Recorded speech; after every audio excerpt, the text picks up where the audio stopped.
And if you would turn in your Bibles this evening to Genesis chapter 36. Now is the genealogy of Esau, who is Edom.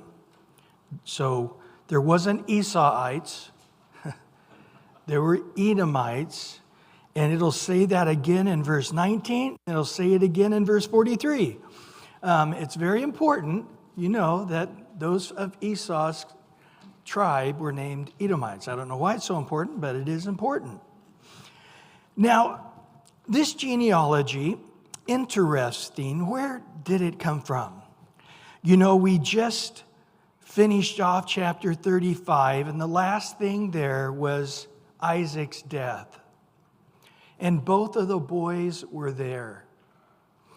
And I know when I get all my family together at a family reunion, I often don't know some of them. Some of them, because they've just grown in 3 or 4 or 5 years, don't recognize them. And of course, you talk to them, right? And say, hey, tell me about your marriage, your kids, and of course, genealogic records like this would have no doubt been brought because they were all Bedouins, so they had everything with them. So at this time where Jacob was living and Edom were living, they occupied a big part of the same area in southern Israel, right outside of Bethlehem, a bit of a ways. And as we go on, it appears that Esau at that time was sometime in the area of Seir, which is the country of Jordan today, and it's south of the Dead Sea in the east a little bit. So right on not too far from the Dead Sea there, but a bit of ways, about 70 miles. And it's most famously known today for the rock city of Petra. And that was a part of that area of Seir. So it seems that they did spend part of the time together over the years, mingling with the Edomites and the Israelites until things started expanding. So I think Jacob, most commentators believe that chapter 35 through chapter 37 was actually written by Jacob. And there's some reasons for that. But we have a real abbreviated genealogy of Jacob in chapter 35, where he just mentions his 12 sons. And then he focuses on a very lengthy chapter on Esau's lineage. And again, I just want to say that just because Esau wasn't chosen to be the lineage of the Messiah didn't minimize him in the eyes of God. And I think these genealogies show it. And I might mention, this is not the last genealogy of Esau. In 1 Chronicles chapter 1, verse 35 to 42, they have another good-sized genealogy of Esau.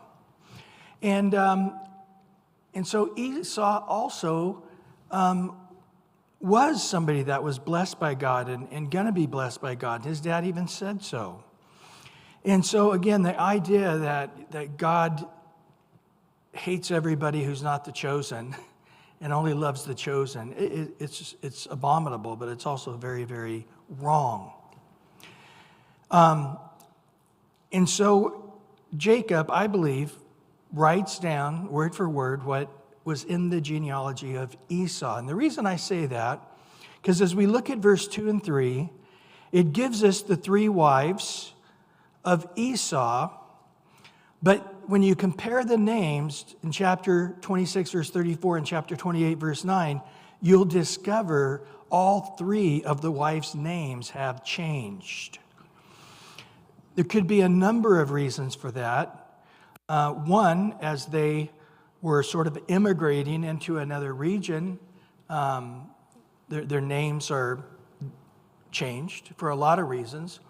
I can tell you that having traveled the world, I've heard people's names, and they're offensive words in the English, but yet that's their name, and other such things. But also when women had kids, their names are changed.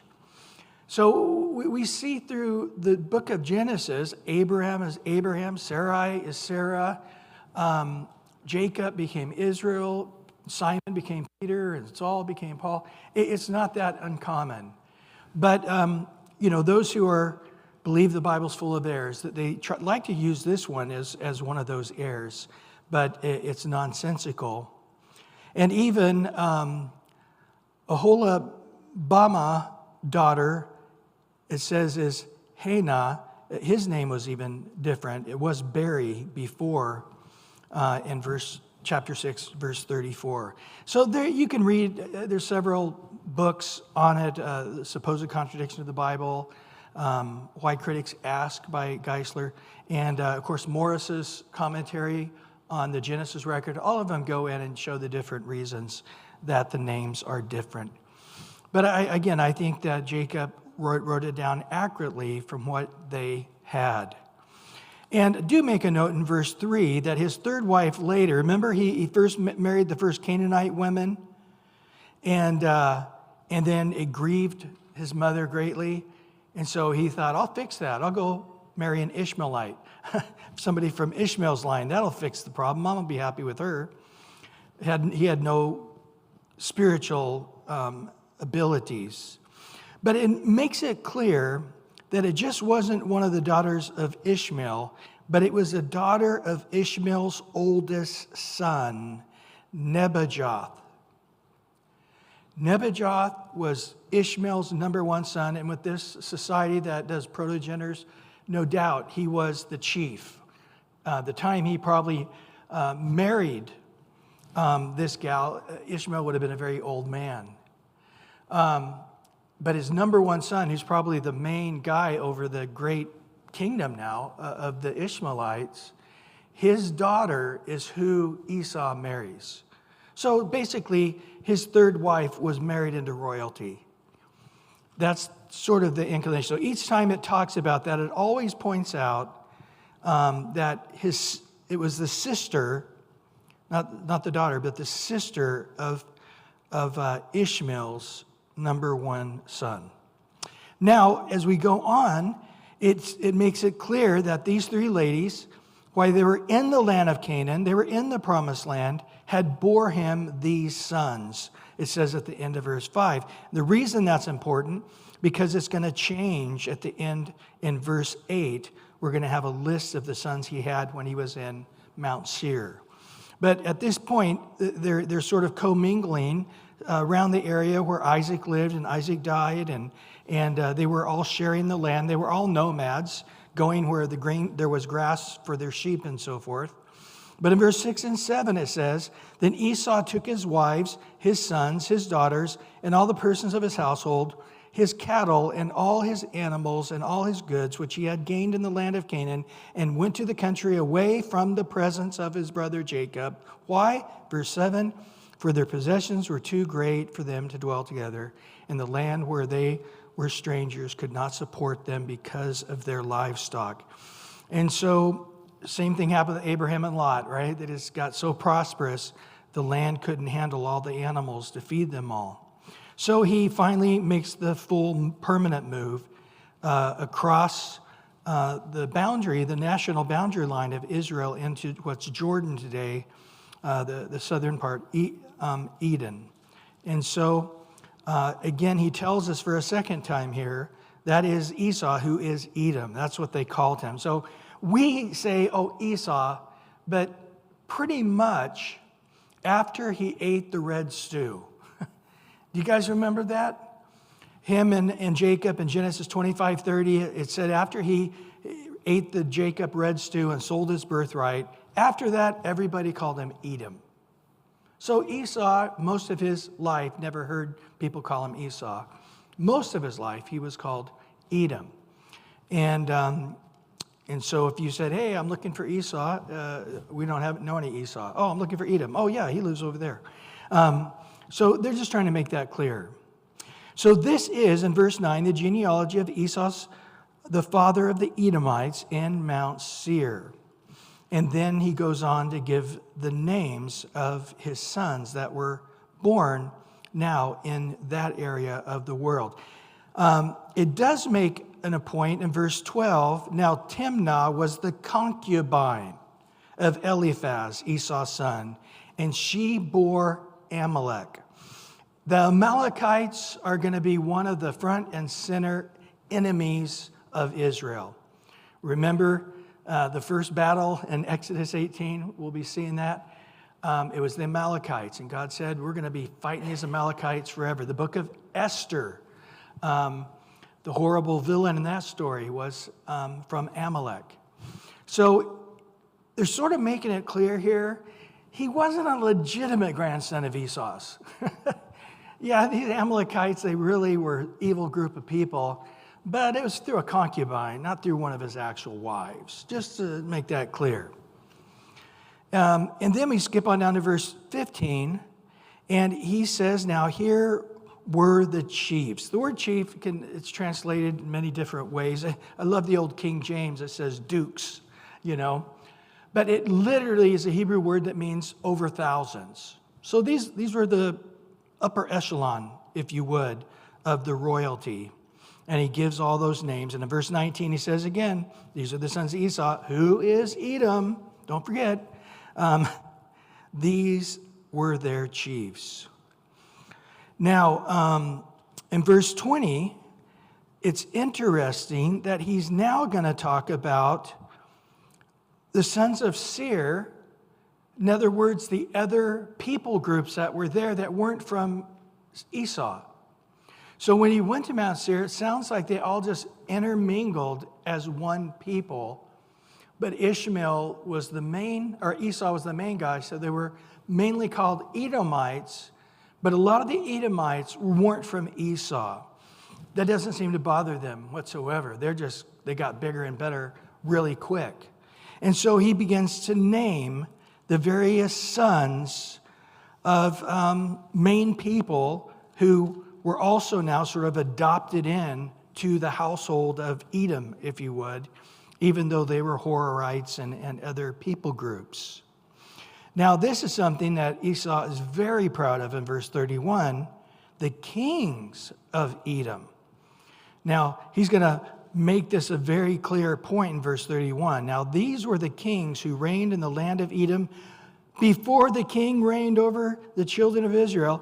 It wouldn't be hundreds and hundreds of years before Israel would ever have a king. So, in essence, in their genealogy, they're saying, hey, I may not have been the son of promise, but we had kings. We had advanced as a society hundreds of years quicker than Israel ever did. That was the point here. And so it gives a list of the various people who reigned as kings. Not one, but several kings. It was a large kingdom. And then in verse 40, and these were the names of the chiefs of Esau. And he gives a list of those chiefs. They're all called chief. And at the end of verse 43, these were the chiefs of Edom according to their dwelling place in the land of their possessions. Esau was the father of the Edomites. Let's not forget that. Boyce, in his commentary, says something I just think is really eloquent. He says, if God blesses so abundantly those who are not chosen, what is the magnitude of his blessings for those who are chosen? If non-spiritual people experience such outpourings of merely common grace, how great must be the special grace of the regenerate be? So I think it's a very good point, but that's what we observe here.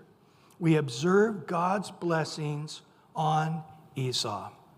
And we are to take note that Jacob is saying, yeah, that's my brother. I'm proud of him. Well, in chapter 37, we begin a new and final section of Genesis where we're going now into the life of Joseph, except for next week. Next week is a wild and crazy story. It was similar to chapter 34, the story of Dinah, and she got raped and all that craziness. And you're just like, yeah, let's go to the next chapter. You're going to feel that way after next week, too. But it's very important because right at the very beginning of the New Testament, you've got to know who the tribe of Judah, and of course Tamar, and all of the story to know that this is an important part of Jesus' genealogy.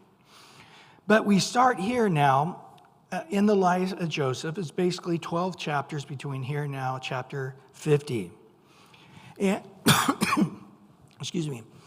I would like to make a mention before we start into this life of Joseph. Again, Boyce in his commentaries, he says, speaking of Joseph, he was loved and hated, favored and abused, tempted and trusted, exalted and abased. Yet at no point in 110 years of life of Joseph did he ever seem to get his eyes off God or cease to trust him. Adversity did not harden his character. Prosperity did not ruin him. He was the same in private as in public. He was a truly great man. Joseph never complained, and he never compromised. Joseph is always a remarkably powerful picture of Jesus. Now, that's interesting because the New Testament never says that. It never talks about Joseph as a type of Christ, as so many commentaries put. But we do have to say it is a picture of Christ in so many ways, so many commonalities this guy Joseph and Jesus had in their lifetime. And we'll look at some of those as we go through. But I in no way make it the most important part of teaching the life of Joseph, and many, many do, but I don't like that personally. So we start off here. Now Jacob dwelt in the land where his father was stranger in the land of Canaan. And this is the history. It's the same word translated genealogy, generations, records. It's the last time it'll be used here in the book of Genesis. Each time it says this is the genealogy, usually you start a new section. And so here, this is sort of the new section, but the final section of the life of Jacob. So instead, because he doesn't really give a genealogy here, they see this word being used more as the history. Here's the important stuff about Jacob. You haven't heard of it yet, and it really centers on the life of Joseph. This is what he's saying.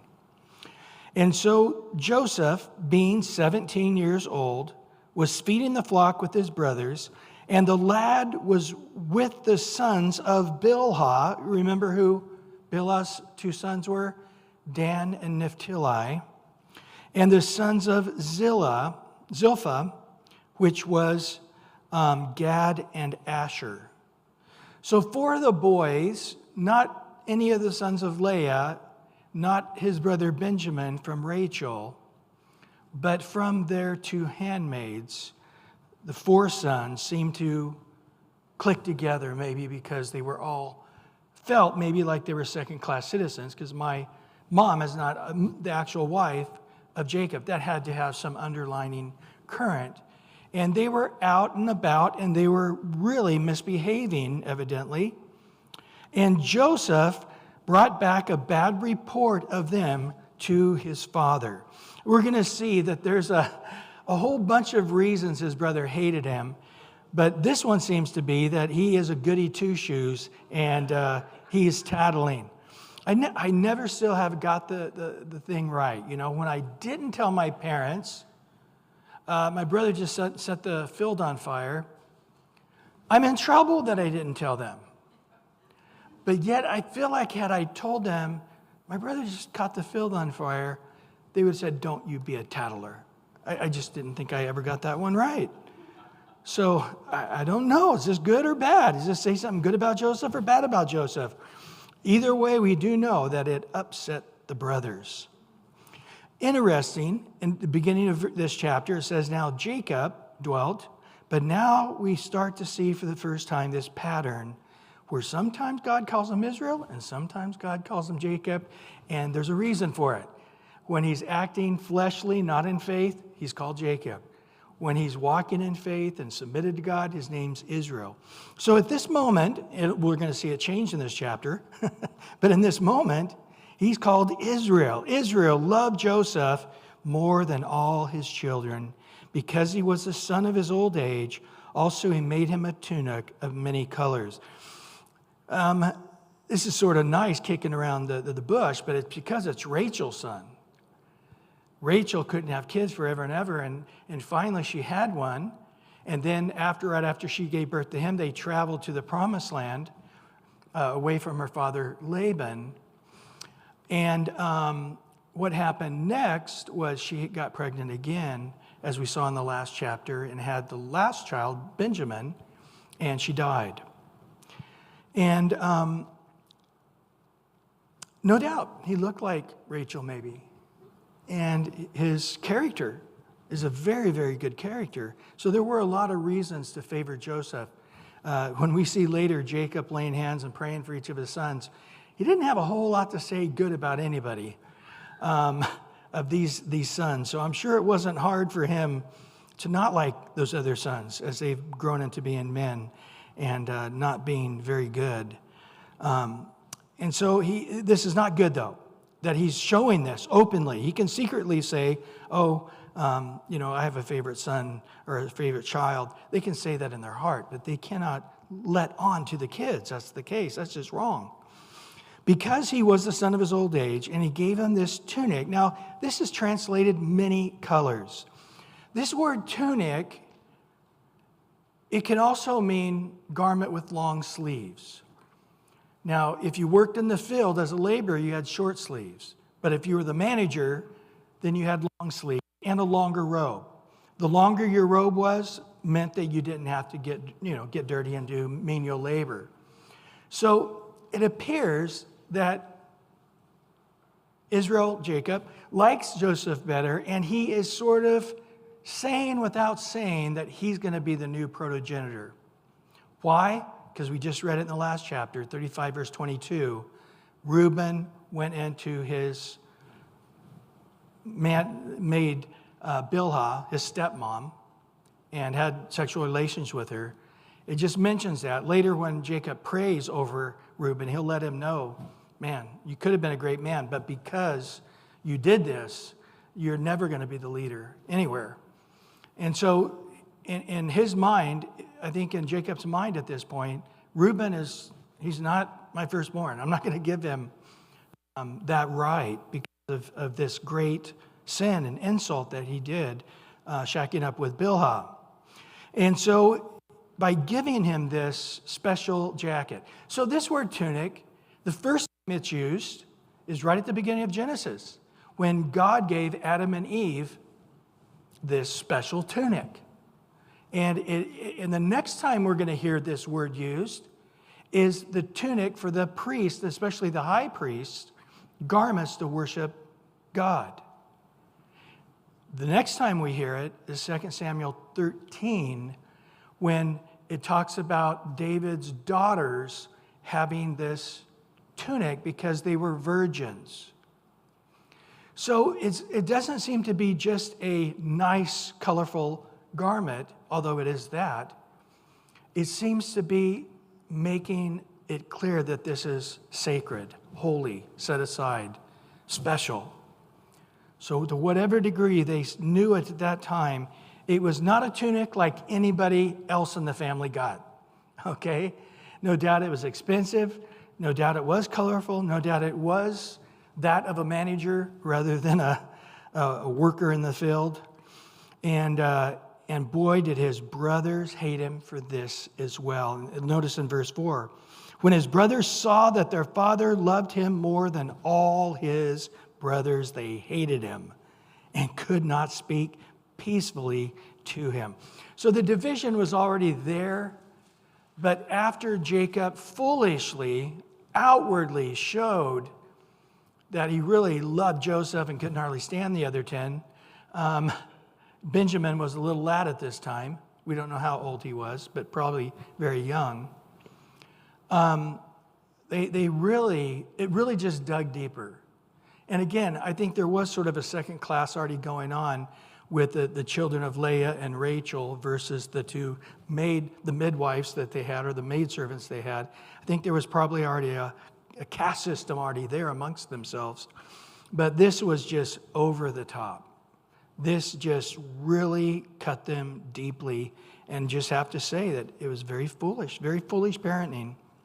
Now in verse 5, to make things worse, God jumps in here and gives Joseph a dream. And in it, behold, his brothers, they hated him even more. So he said to them, please hear this dream which I've dreamed. There we were binding sheaves in the field. Then behold, my sheaves rose up and also stood upright. Indeed, your sheaves stood all around and bowed down to my sheaves. And his brother said to him, shall you indeed reign over us?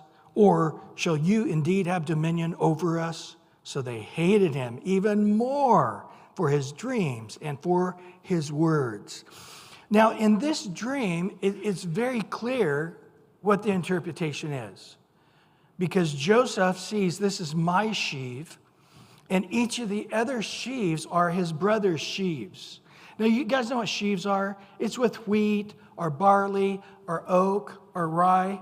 When they cut it, it's green. It's not usable quite yet. And so they usually stack it in a way that it stands up. Have you seen that before?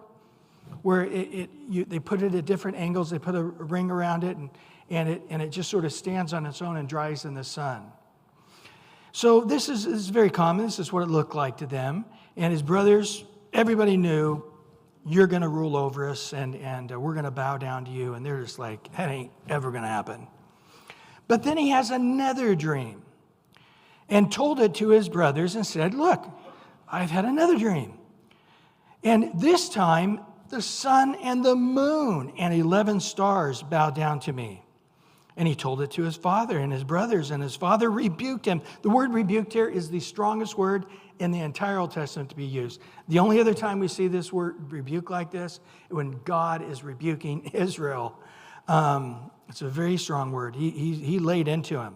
He rebuked him and said, what is this dream that you have dreamed? Shall your mother and I and your brothers indeed come to bow down? And his brothers envied him, but his father kept the matter in mind. So this is important here, that we note that their interpretation can't be right this time. Yes, there's 11 stars. That's probably meaning 11 brothers. But the moon and the sun, his mother died. So how would his mother being dead bow down to him? Now, it could be she's not dead right now because it was just in chapter 35, so they could have told the story about her dying before she actually died. Remember Genesis 10, where we had the genealogy, and it shows everybody scattered by languages? And of course, they only had one language until chapter 11. So chapter 10 told the history really after chapter 11. But they told it in chapter 10 anyway.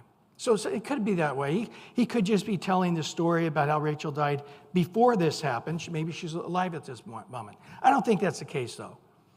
And besides, they got it wrong. Now, the best way to understand the Bible is to use the Bible as a commentary, and especially when it compares. So you ask yourself, well, we're going to see 3 times in Genesis 42 and 43, his brothers are literally bowing down to him. They don't know it's him. He's all dressed up like an Egyptian. But they definitely are groveling and bowing down and submitted to his authority completely. But we never see Jacob bowing down to Joseph. So in this case, even the sun and moon are bowing down. That never happened. So that's obviously not the fulfillment. So this time, their interpretation is just wrong, although they said, oh man, we're going to be bowing down. And again, this is where, if you look at Joseph as a type of Christ, it does make sense. So where's the next time we see this?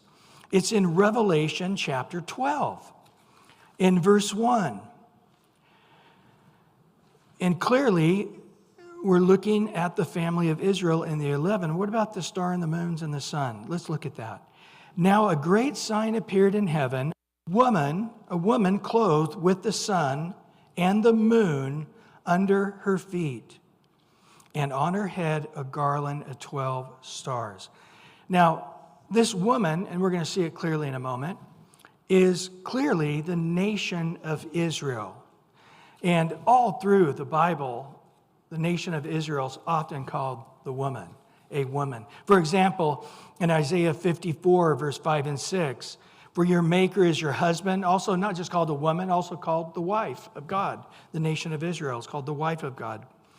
But here it says in Isaiah 54, 5 and 6, for your maker is your husband, the Lord of hosts is his name, and your Redeemer is the Holy One of Israel. He is called the God of the whole earth, for the Lord has called you like a woman forsaken, grieved in spirit, like a youthful wife when you were refused her, says the Lord. So the woman here in chapter 12 is the nation of Israel. Going on in Revelation 12, verse 2 now. And then being with child, she cried out in labor and in pain to give birth. And another sign appeared in heaven. Behold, a great fiery red dragon having 7 heads, 10 horns, 7 diadems on his heads. That comes right out of the book of Daniel as well. That's the Antichrist. And his tail drew a third of the stars. This is a third of the angels that warred against God with him, probably before earth was created. But his tail drew the stars of heaven and threw them to the earth. And the dragon stood before the woman who was ready to give birth to devour her child as soon as it was born. Now, who is this child? It's Jesus. And even notice in the translation, the child is capitalized. And we know for certain, as we look on in verse 5 and 6, clearly it's Jesus. She bore a male child who was to rule over all nations with a, what? Rod of iron.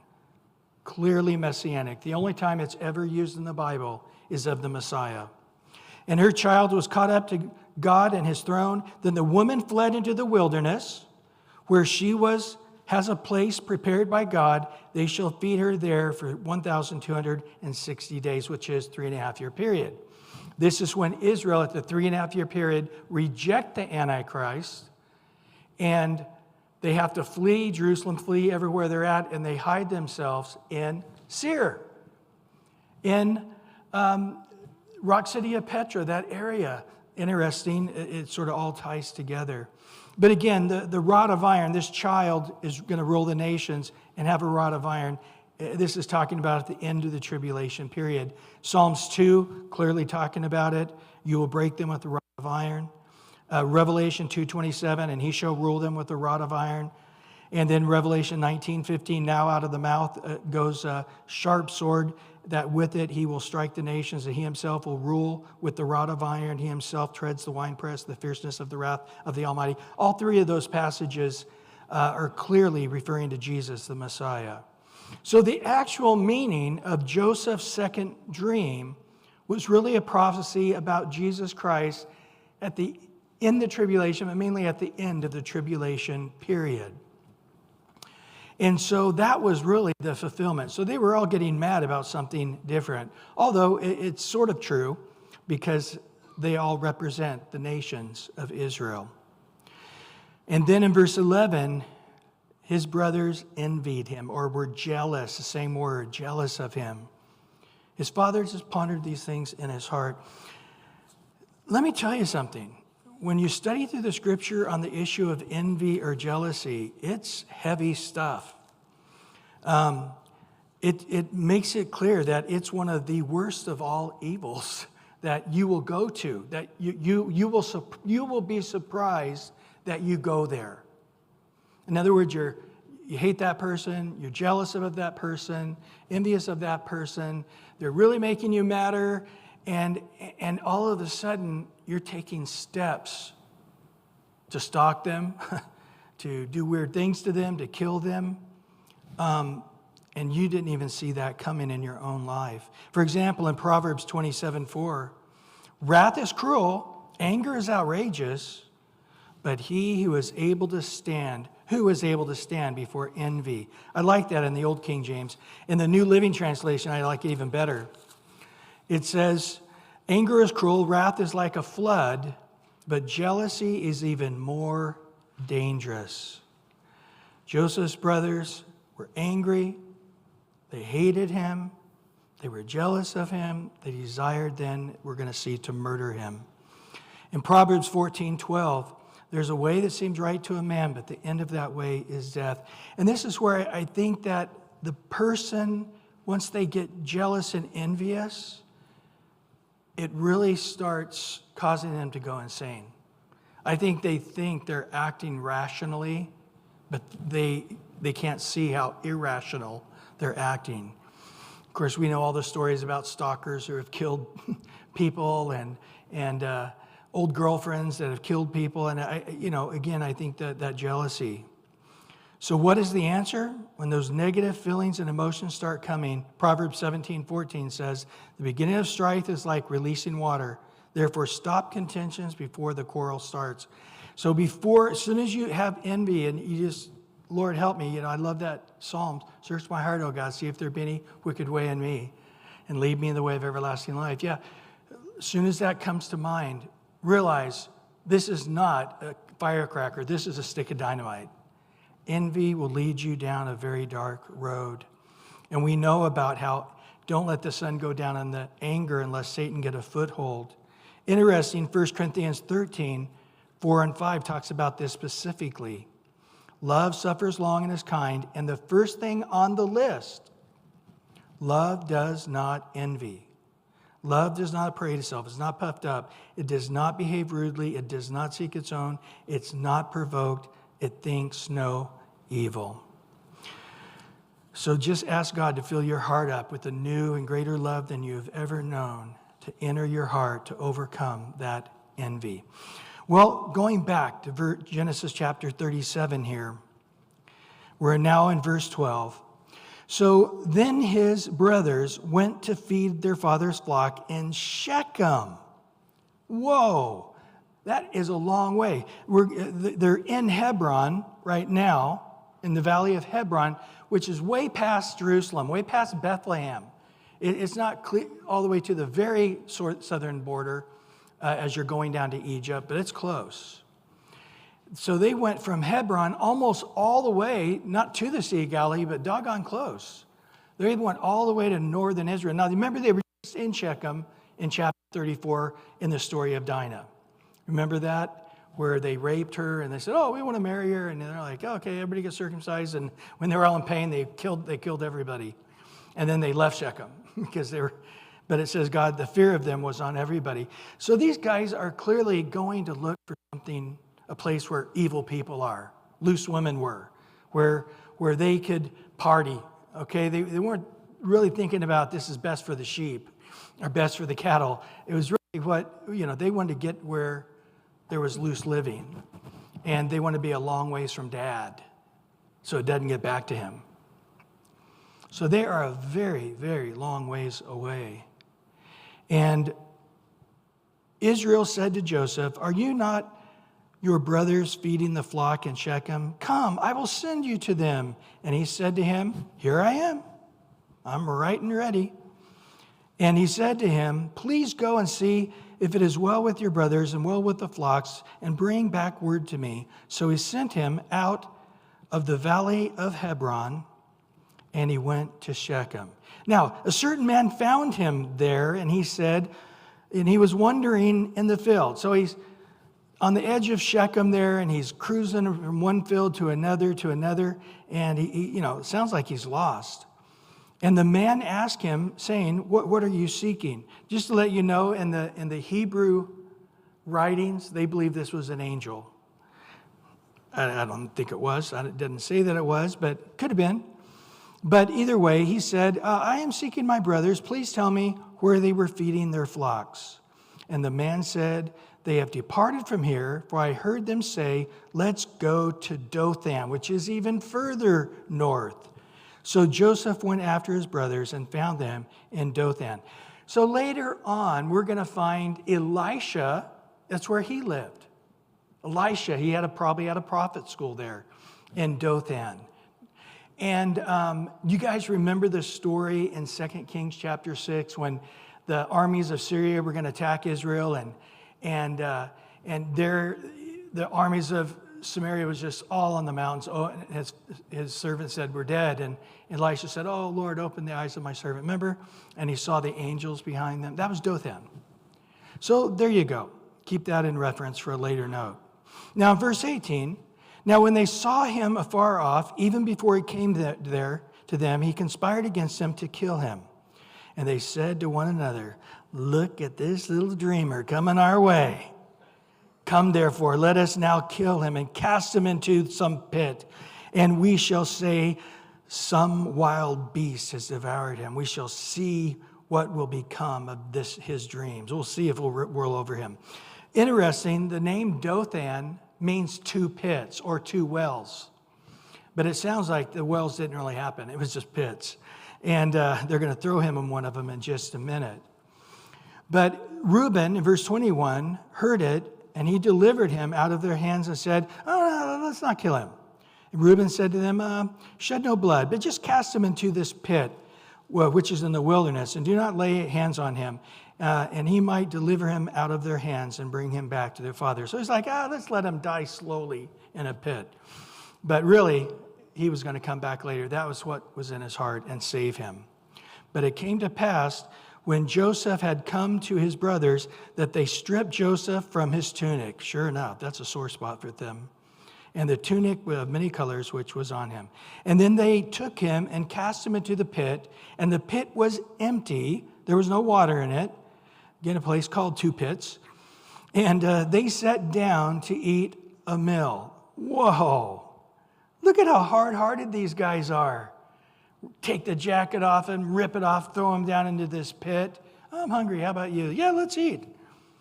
No conscience whatsoever.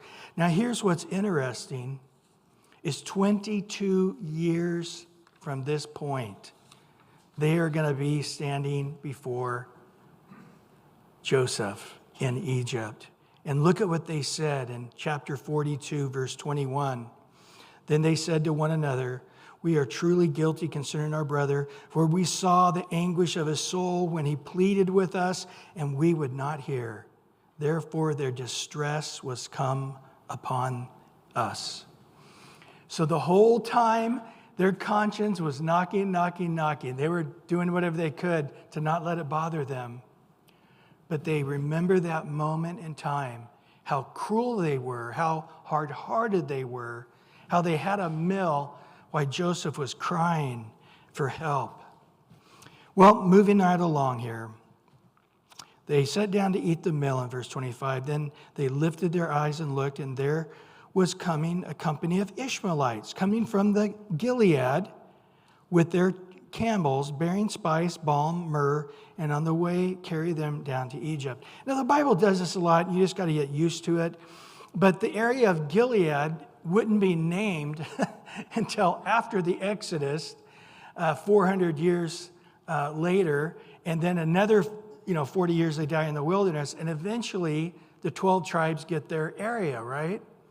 But Gilead and Reuben and the half-tribe of Manasseh said, "We want to live on the east side of the Jordan," which wasn't in the Promised Land. So just right across the Jordan River would be eventually the land of Gilead. But they're going ahead and telling us it's Gilead now, which it wasn't that at that time. But here comes these Ishmaelites. And Judah said to his brothers, "What profit is there if we kill our brother and conceal his blood?